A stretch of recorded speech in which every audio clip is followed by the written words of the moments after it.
revenir avec action de grâce dans le nom précieux de Jésus-Christ. Amen. Est-ce qu'on peut acclamer Jésus très fort tous ensemble? Est-ce que les enfants de Dieu peuvent acclamer Jésus-Christ? Alléluia. Hosanna, alléluia. Voilà. Sans plus tarder, nous allons écouter la parole de Dieu. Et moi, j'aime beaucoup ces moments. Comme je l'avais dit le dimanche dernier, on reconnaît une église par la croissance de ses enfants. On reconnaît d'ailleurs un parent par la croissance et par l'évolution de ses enfants. Alléluia. C'est pour cette raison qu'à chaque fois que nous voyons les nôtres, c'est-à-dire les fils de la maison, s'avancer pour nous prêcher la parole, considérons que nous sommes en train de croître, nous sommes en train d'avancer. Dis avec moi, avancer. Dis encore avec moi, avancer. Lorsque nous sommes bénis par les fils de la maison, c'est un signe que l'église est en train de grandir. Dis avec moi, grandir. En fait, lorsque je parlais de l'église, je ne parlais pas de ce bâtiment, c'est de toi que je parle. Alléluia. C'est-à-dire, les autres sont des fois un baromètre. Lorsque nous voyons les nôtres avancer, cela signifie que nous aussi, nous sommes aussi en train de avancer. Alléluia. Et j'aimerais que nous l'encourageons avec nos applaudissements. Pendant que j'appelle notre bien-aimé le frère Josué qui s'avance, nous acclamons Jésus. N'acclame pas l'homme, acclame Jésus s'il te plaît. Acclame Jésus. Alléluia. Est-ce qu'on peut acclamer Jésus? Je disais, est-ce qu'on peut acclamer pour Jésus? Ah, je ne parlais pas de moi, mais je parlais de Jésus. Est-ce qu'on peut acclamer pour le roi des rois? Est-ce qu'on peut acclamer pour le faiseur du bien? Est-ce qu'on peut acclamer pour celui qui nous a donné la vie ce matin? Jésus, nous t'acclamons. Amen. Gloire soit rendue à Dieu. J'ai béni Dieu pour toi qui es là cet après-midi. Je suis persuadé que cet après-midi, nous allons passer des moments formidables et extraordinaires dans la présence de Dieu. Amen. Qui me dit Amen. Amen. J'aimerais que nous puissions chanter ces cantiques qui me montent à cœur avant que nous puissions écouter la parole de Dieu. Je lève mes mains vers le ciel, je te donne mon cœur, je dirai à mon âme, tu es Dieu de tout. Même si le mer se déchaîne, tu parles et tu les calmes. Tu es mon repos. Comme une prière. Est-ce qu'on peut le faire comme une prière? Tu es mon repos.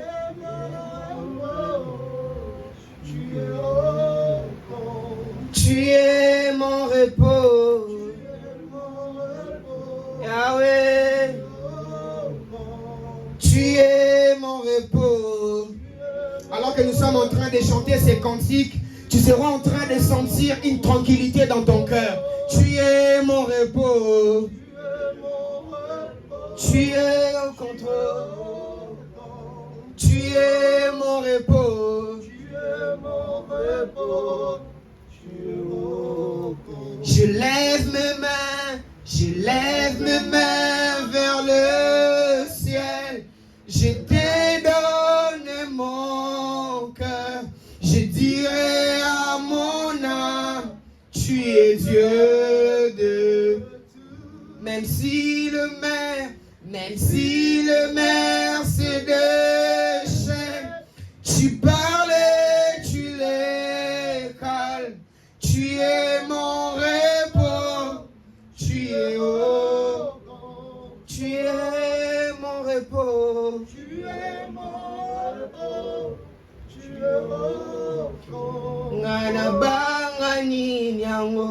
Tu es mon repos. Il est écrit, ô toi qui écoutes la prière, tous les hommes viendront à toi. Éternel, cet après-midi en particulier, nous venons à toi pour deux choses. Premièrement, c'est parce que tu entends nos prières. Et deuxièmement, c'est parce que tu nous exauces. Éternel, fais-nous du bien cet après-midi. Il est écrit qu'au jour du déluge, tu étais assis sur ton trône et tu contrôlais toutes choses. Père éternel, mon Dieu, mon roi, je t'ai pris cet après-midi que tu sois au contrôle, que tu sois au contrôle de toutes choses. Éternel Dieu, fais-nous du bien par ta parole. Instruis-nous par ta parole. Parle à un cœur, parle à une vie cet après-midi. Fais-nous du bien, que tes buts et tes objectifs soient atteint cet après-midi. Voilà pourquoi les saints t'acclament. Est-ce qu'on peut acclamer pour Jésus? Est-ce qu'on peut acclamer pour Jésus? Ah, est-ce qu'on peut acclamer pour Jésus? Ah, est-ce qu'on peut acclamer pour le Seigneur? Est-ce qu'on peut acclamer pour le roi des rois? Amen. Gloire soit rendue à Dieu. J'aimerais que nous puissions lire la parole de Dieu. Je nous inviterai de pouvoir nous tenir debout. Est-ce qu'on peut se tenir debout afin d'honorer la parole de Dieu? Je suis dans Job, le chapitre 42, le verset 5. Un passage que nous connaissons tous forcément. La Bible déclare ce qui suit. Mon oreille avait entendu parler de toi, mais maintenant mon œil t'a vu. Je reprends ma lecture. La Bible déclare ce qui suit. Mon oreille avait entendu parler de toi, mais maintenant mon œil t'a vu. Est-ce qu'on peut répondre nos places? Est-ce qu'on peut acclamer aussi pour la parole de Dieu? Amen.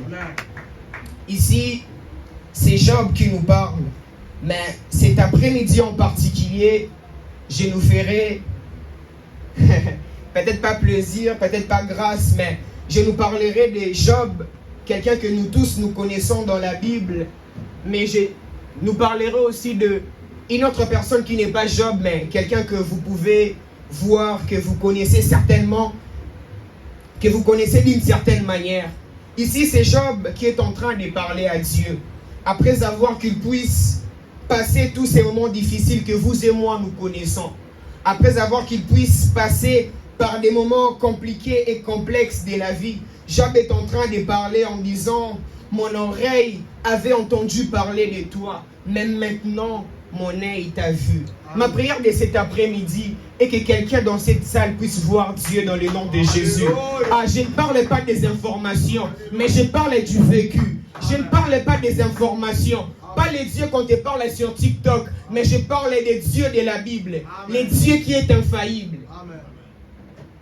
Job avait des informations sur Dieu. Vous savez, avant que je puisse aller loin dans mon message, nous devons savoir des choses. Il y a les choses qu'on nous dit de Dieu et des choses que nous connaissons de Dieu. Mais avant cela, avant d'aller encore plus loin, j'aimerais dire une vérité certainement, c'est que le Dieu des ainsi dit est aussi le Dieu des ainsi fait. Notre Dieu n'est pas seulement celui qui parle, mais il est aussi celui qui fait. Le Dieu qui parle est aussi le Dieu qui agit. Ici, Job avait une information de Dieu. On lui parlait d'un Dieu qui fait du bien, d'un Dieu qui bénit, qui console, qui fait tout. Mais ici, ce jour en particulier, Job a vu ses dieux. Ma prière de cet après-midi est que tu puisses voir Dieu dans le nom de Jésus. Au-delà des simples informations, mais que tu vois Dieu. Ce que j'aime avec Dieu, c'est que lorsque tu vois Dieu, ta vie ne reste plus jamais la même. La Bible déclare que personne n'est venu dans sa présence rentrer la même. Il y a un homme qu'on appelait Simon dans la Bible. Le jour que cet homme est venu auprès de Dieu, son identité a été changée. Cet après-midi, je suis venu parler à quelqu'un de Dieu qui change toutes choses. Ma Bible déclare qu'il est le maître des temps et des circonstances. Il y avait aussi un homme dans la Bible qu'on appelait Saul. Mais cet homme, le jour qu'il avait croisé Dieu, son nom n'était plus Saul. Son identité a été changée. C'est même Saul qui pouvait persécuter autrefois les gens. Il était changé en Paul. Et c'est le célèbre apôtre que nous tous nous connaissons, nous aimons. Une information particulière que j'aimerais nous partager cet après-midi est que notre Dieu est réel et vivant. Amen. Notre Dieu n'est pas mort. Notre Dieu que nous prions n'est pas comme on dit chez nous, Nzamba Bikeku. C'est un Dieu réel. L'homme de l'Hébreu a dit, il est le même aujourd'hui et éternellement.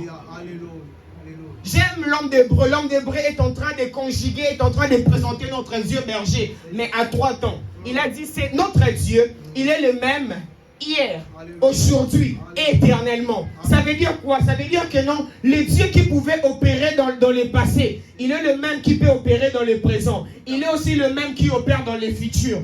Ma prière de cet après-midi est que tu puisses voir Dieu au-delà des informations, au-delà de tout ce qu'on t'a dit de Dieu, au-delà de tout ce que tu as déjà expérimenté, mais que tu vois Dieu dans le nom de Jésus.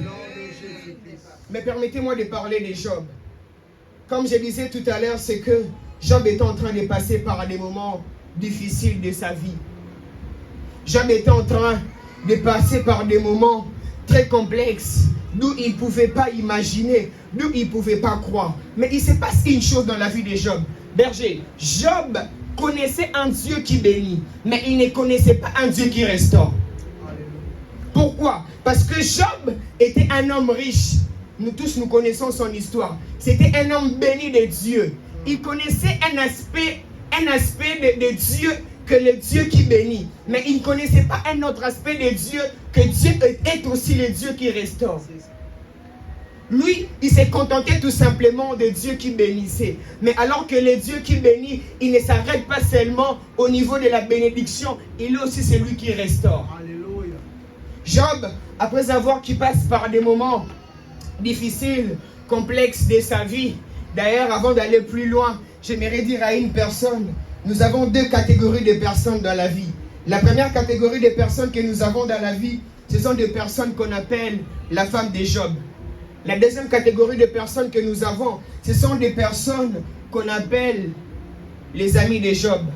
Ce sont des personnes où, quand tu passes par des moments très difficiles, ils seront en train de te dire, insulte Dieu et tu mourras. Mais de temps en temps aussi, si Job n'a pas sa femme ou ses amis, Job lui-même aussi peut être dans cette catégorie de personnes. Frères et sœurs, j'aimerais nous dire une chose. Vous savez, dans la vie, les épreuves révèlent le vrai visage de notre entourage. Quand tu passes par des moments difficiles, complexes, c'est alors que le vrai visage de tes amis, même de ta famille, de ton entourage tout entier, sera en train d'être révélé. Quand tu passes par des moments difficiles, qu'est-ce que les gens qui t'entourent disent de toi? Qu'est-ce que les gens disent? Qu'est-ce que les gens te conseillent? Ils ne te disent pas comme la femme de Job, j'avais envie de dire, insulte Dieu et tu mourras. Insulte Dieu et tu mourras. Je disais tantôt que les épreuves révèlent le vrai visage de notre entourage. Il y a des gens, quand tu passes par des moments difficiles, ils seront en train de te faire comprendre en te disant que non, Dieu t'a laissé, Dieu t'a abandonné. Insulte Dieu et tu mourras. Je disais tout à l'heure que je vous parlerai de deux personnes, de Job que vous connaissez, que vous voyez, que vous connaissez dans la Bible, mais que vous ne voyez pas. Excusez-moi. Mais aussi à une autre personne que vous pouvez voir. Cette personne n'est pas loin, c'est moi-même. Je me souviens un jour, j'ai passé par des moments quasiment complexes. Et je devais parler à quelqu'un, je devais vraiment parler à quelqu'un qui comptait vraiment beaucoup pour moi. J'ai dit à cette personne, je lui ai dit, regarde, je suis en train de passer par de tels moments. Je suis en train de passer par des moments assez quasiment difficiles. Et la réponse de cette personne, c'est une réponse que je ne m'attendais pas du tout. Je pouvais m'attendre à tout sauf ça. Et c'est pourquoi je disais tout à l'heure que les épreuves révèlent le vrai visage de notre entourage. Cette réponse était vraiment une réponse où ça pouvait sortir de tout le monde, sauf cette personne-là. Et cette réponse était vraiment une réponse qui pouvait tout simplement me désorienter. Frères et sœurs, les épreuves révèlent le vrai visage de notre entourage. Permettez-moi de lire Job, le chapitre 1er, le verset 3. Ainsi, nous allons avancer. Job, le chapitre 1er, le verset 3. La Bible déclare ce qui suit. Il possédait 7000 brebis, 3000 chameaux, 500 paires de bœufs, 500 ânesses et un très grand nombre de serviteurs. Et cet homme était le plus considéré de tous les fils de l'Orient. Ici, il est en train de nous parler de Job. Mais cet homme riche que nous sommes en train de parler cet après-midi s'est réveillé un de ces 4 matins. Il a perdu tout son héritage. Il a perdu tout ce qu'il possédait de merveilleux et de glorieux. C'était une situation catastrophique et horrible. Il avait comme l'impression que son monde s'est effondré. Il avait comme l'impression qu'il était abandonné, rejeté. Il était même oublié. Mais la bonne nouvelle que je suis venu nous annoncer cet après-midi est que notre Dieu n'oublie personne. Amen. Et que notre Dieu n'oublie personne. Mais cet homme riche connaissait un aspect d'un Dieu qui bénissait, qui bénit même, j'ai envie de dire. Mais il ne connaissait pas du tout un aspect de notre Dieu qui est un aspect de Dieu qui restaure aussi. Et Job est en train de passer par des moments complexes. Ses affaires, ses business étaient attaqués. Sa vie, en tant qu'humain, était attaquée. Même sa santé, en tant qu'humain, était attaquée. Tout de lui était attaqué. Il avait comme l'impression que Dieu l'avait abandonné et laissé. Mais la bonne nouvelle est que notre Dieu est celui qui sait aussi restaurer. Amen. J'aimerais nous dire cet après-midi, c'est que la restauration de Dieu dans nos vies apporte aussi la consolation. Lorsque Dieu te restaure, cette restauration a pour objectif d'apporter la consolation.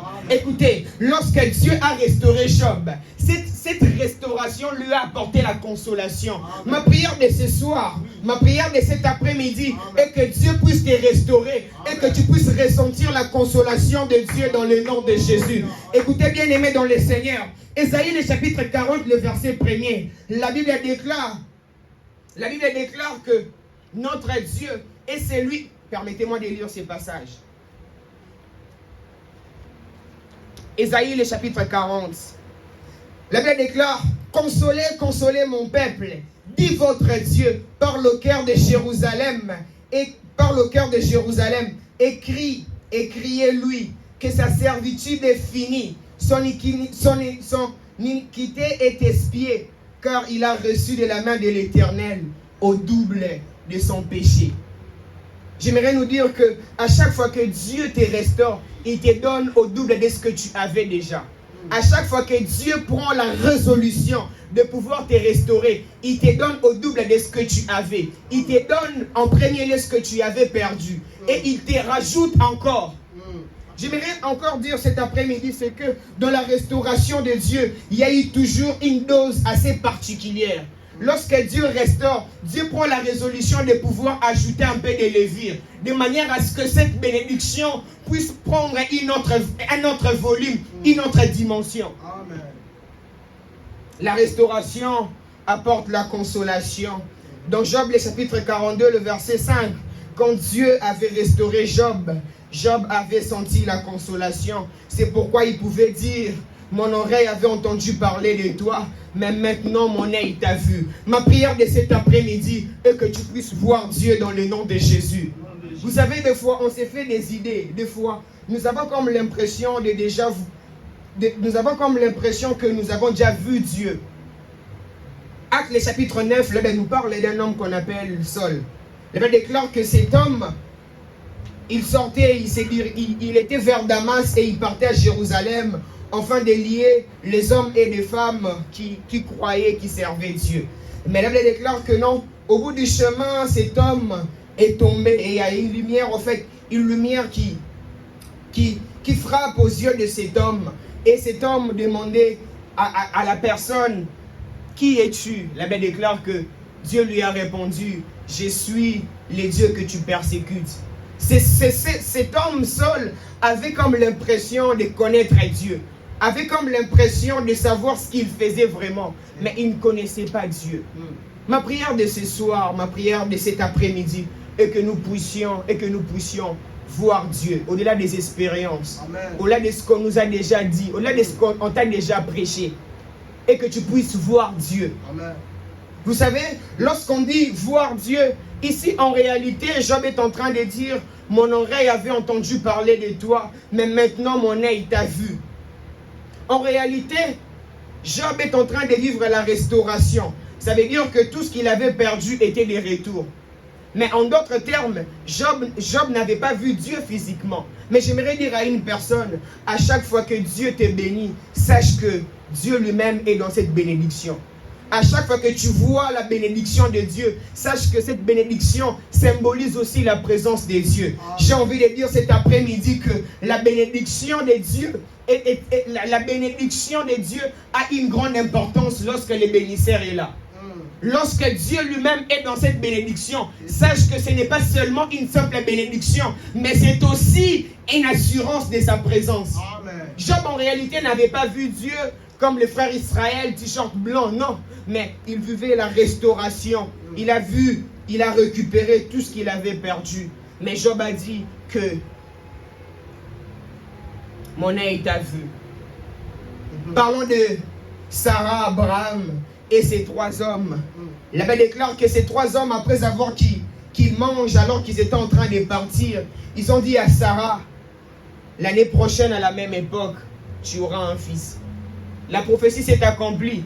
L'année prochaine à la même époque, Sarah avait réellement un fils. L'homme de Dieu a dit, l'année prochaine à la même époque, il a dit, je reviendrai et tu auras un fils. J'ai oublié ces détails.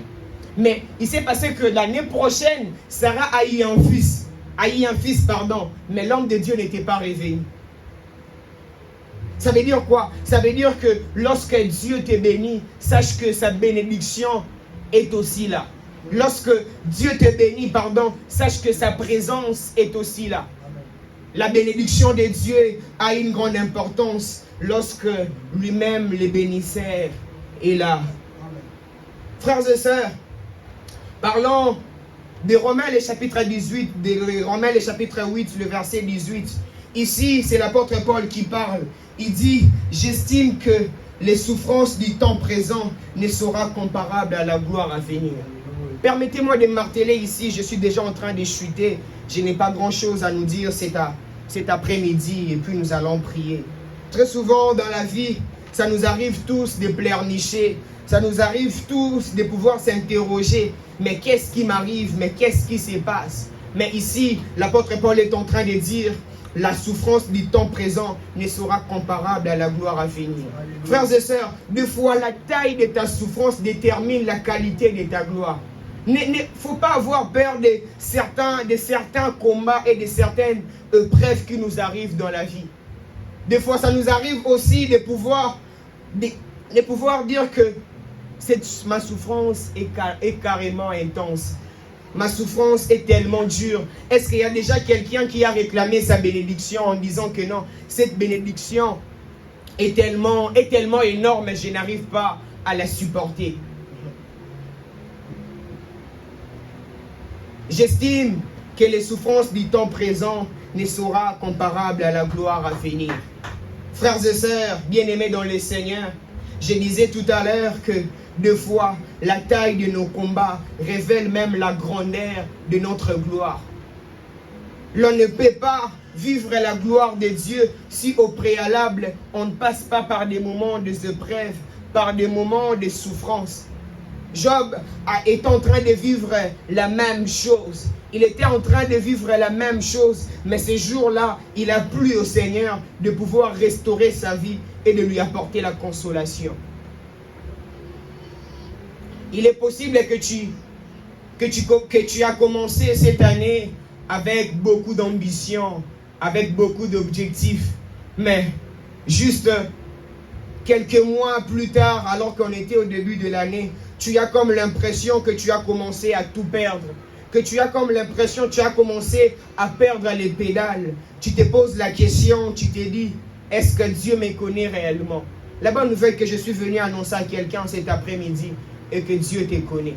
Amen. Et que Dieu est avec toi. Amen. Vous savez, le plus important avec Dieu, quand tu passes par des moments de épreuve, ce n'est pas que tu sois évalué d'une certaine manière. Soit tu échoues, soit tu réussis. Non, le plus important est la compréhension. Est-ce que tu as compris la leçon derrière les épreuves que tu as passées? Le plus important, ce n'est pas que je sors victorieux, glorieux, tout ce que vous voulez. Le plus important, c'est la leçon à tirer et la compréhension derrière cette épreuve. Vous tous comme moi, vous tous comme moi aussi, nous avons commencé cette année avec beaucoup d'objectifs. Mais dans tous ces objectifs, il nous est arrivé de pouvoir perdre certaines choses et de pouvoir perdre certaines personnes. Mais avant d'aller plus loin, j'ai envie de dire que la vie chrétienne est une vie de qui perd-gagne. Dans la vie chrétienne, lorsque tu ne perds pas, tu ne gagneras jamais. Si tu ne perds pas dans la vie chrétienne, sache que tu ne gagneras jamais.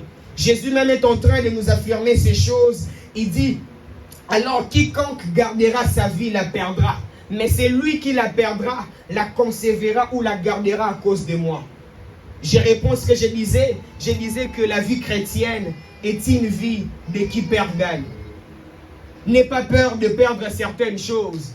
Pourquoi? Parce que Agé, le chapitre 2, le verset 9, la Bible déclare que la gloire du second temple est supérieure que celui du premier.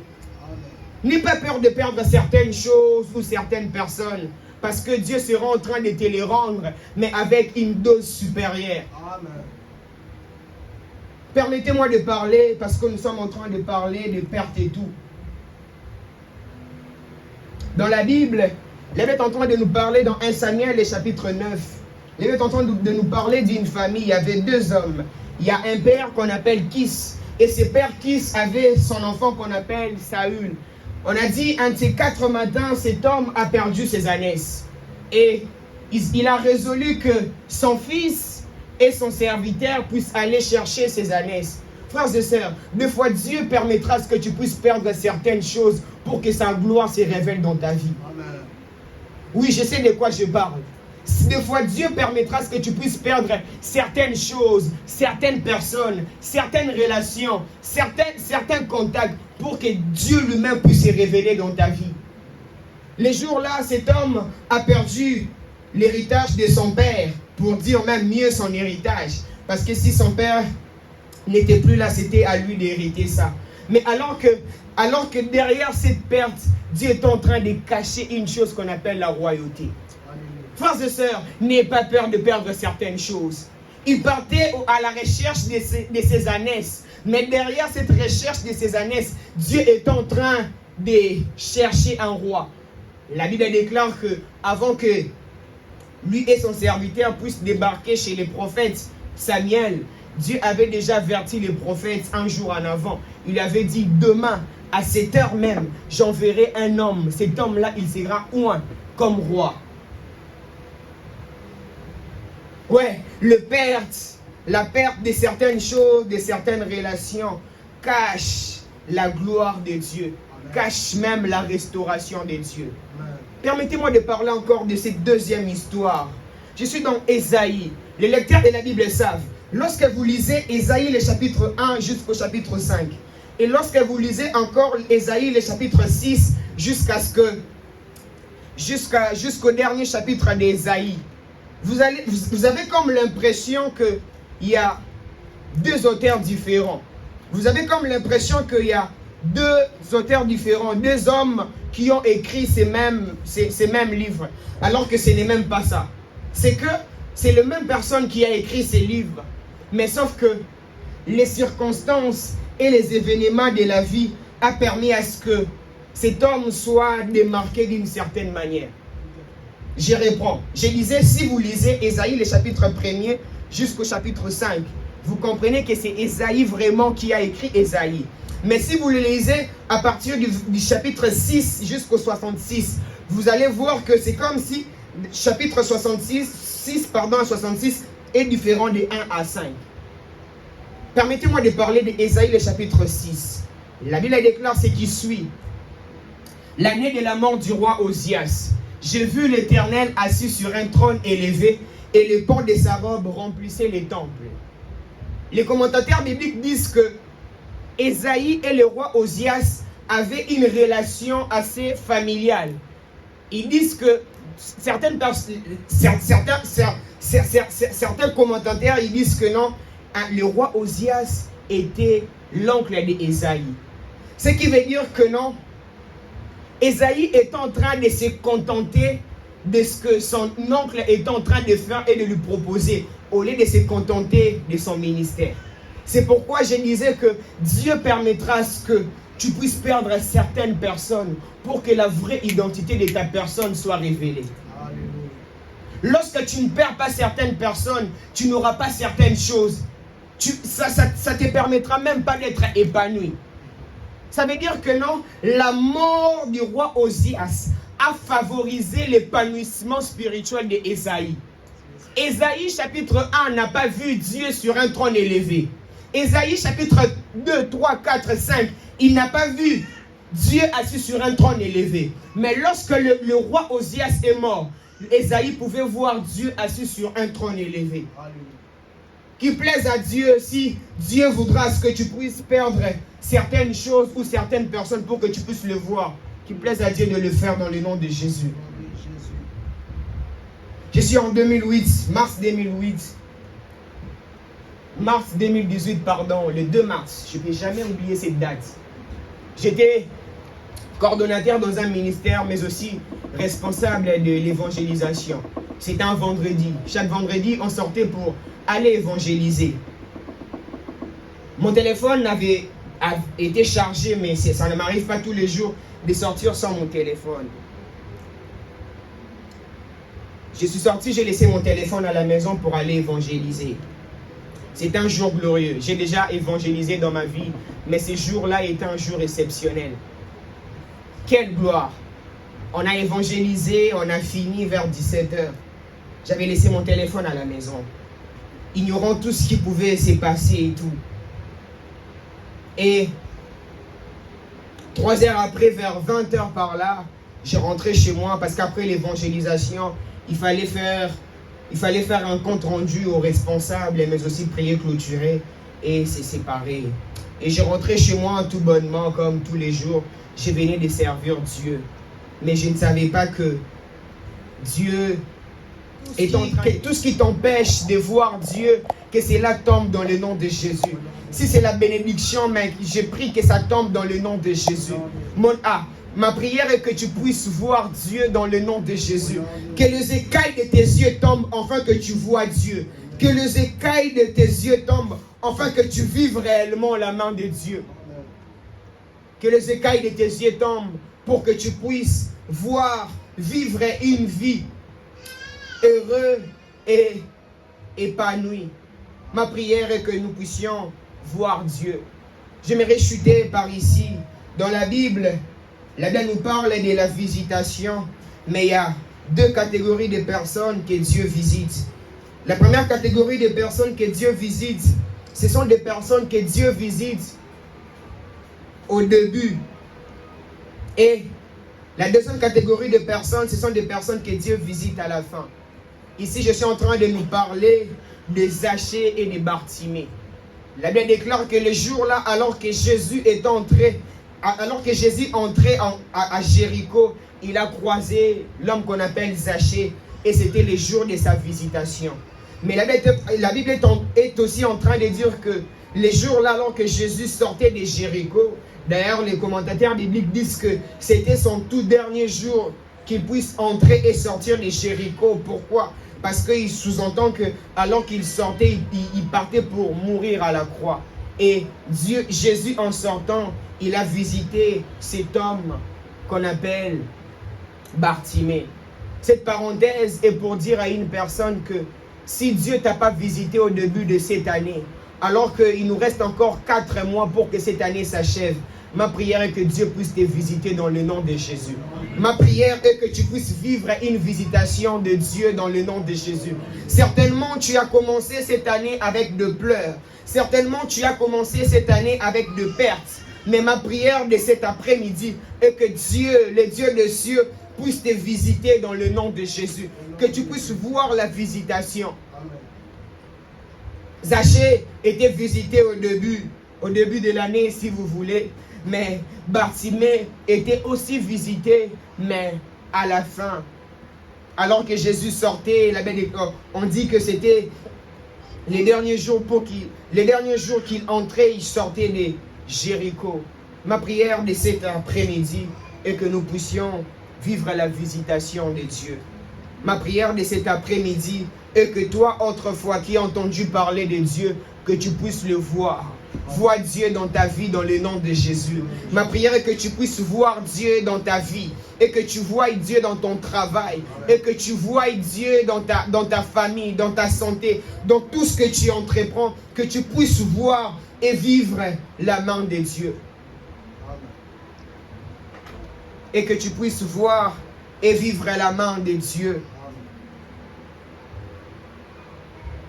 Et une dernière des choses que j'aimerais nous dire, c'est que lorsque tu vois Dieu, tu entres dans une saison des évidences. Lorsque tu vois Dieu, tu entres dans une saison où il n'y en a plus de doutes, où il n'y en a plus d'incompréhension. Ma prière de cet après-midi est que Dieu te fasse entrer dans une saison des évidences. Dans une saison où tu ne seras pas seulement en train d'entendre les choses, mais tu seras en train de vivre ces choses de manière assez réelle. Je viens cet après-midi, alors que nous serons en train de prier, comme un prophète de Dieu, je viens inaugurer une saison des évidences. Je viens inaugurer une saison des évidences. Une saison où tu seras en train de vivre Dieu. Une saison où tu seras en train de vivre Dieu au quotidien. Une saison où tu seras en train de vivre Dieu non pas une fois, non pas deux fois, mais au quotidien. Une saison où tu seras en train de vivre Dieu réellement, au-delà de ce que tu connais, au-delà de ce que tu as vu, au-delà de ce que tu as lu de Dieu. Job, le chapitre 42. J'aimerais finir, clôturer par ici. Job, le chapitre 42. Le verset 12. La Bible déclare: pendant ces dernières années, Job reçut de l'Éternel plus de bénédictions. Ma prière de cet après-midi est que tu puisses vivre plus de bénédictions. J'ai envie de dire à quelqu'un, lorsque tu vois Dieu, tu vis plus de bénédictions. Lorsque tu vois Dieu, tu vis plus de bénédictions. Est-ce qu'on peut se tenir debout de partout nous sommes? Là où tu es, tu vas élever ta voix, tu vas dire à Dieu: Éternel, merci de m'avoir parlé. Éternel, merci de m'avoir enseigné. Y a-t-il des voix qui peuvent s'élever, enfin, de dire merci à Dieu? Y a-t-il des voix qui peuvent s'élever en ce lieu, enfin, de bénir le nom de Dieu? Éternel, merci. Merci, ô Dieu. Merci, ô Dieu, parce que tu es le consolateur. La Bible déclare: consolez, consolez mon peuple. Dit l'Éternel, je leur donnerai au double de leurs péchés. Éternel, merci de nous avoir consolés. Merci de nous avoir parlé. Merci de nous avoir instruits. Merci de nous avoir orientés. Éternel, nous te bénissons. Y a-t-il des hommes et des femmes qui peuvent rendre grâce à Dieu? Y a-t-il des hommes et des femmes qui peuvent bénir Dieu? Y a-t-il des hommes et des femmes